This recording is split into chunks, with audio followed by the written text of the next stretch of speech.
सरकारला दुःखाची जाणीव करून देणं हा जर गुन्हा असेल तर तो गुन्हा मी केलेला आहे. त्यासाठी तुम्ही द्याल ती शिक्षा भोगायला बी मी तयार आहे. तुम्हीच आम्हाला सांगा आम्ही जगायचं का नाही ते.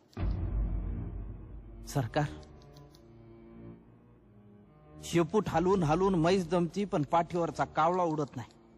तसा आत्महत्येचा विचार आमची पाठ सोडित नाही.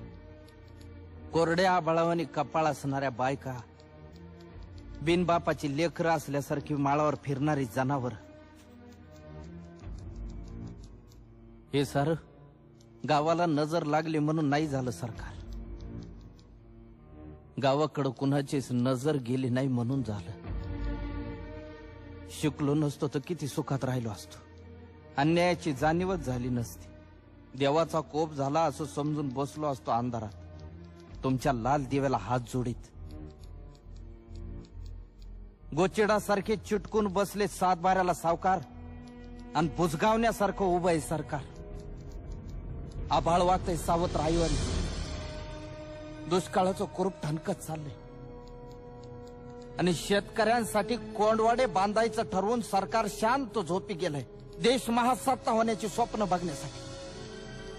खिचडीसाठी शाळेत जाणाऱ्या पोरानं चोरून आणलेले 2 घास खाताना त्याच्या बापाला अभिमान वाटावा पोराचा का स्वतःच्या जगण्याची लाज.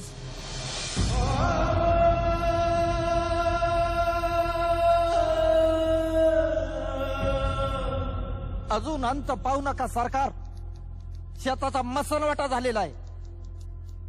ज्या दिवशी शेतमालाला भाव मिळत नाही म्हणून उभं पीक जाळतो आम्ही, त्या दिवशी तुमच्या नावानं सुतकच पाळतो आम्ही.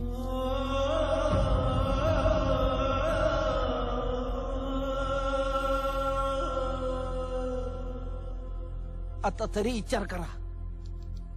नाहीतर 1 किलो गव्हासाठी तुम्ही 1 दिवस देश गहाण ठेवलेला असत. त्या दिवशी ध्यान देऊन बघा, माझ्या पिंडाला कावळा शिवलेला असत.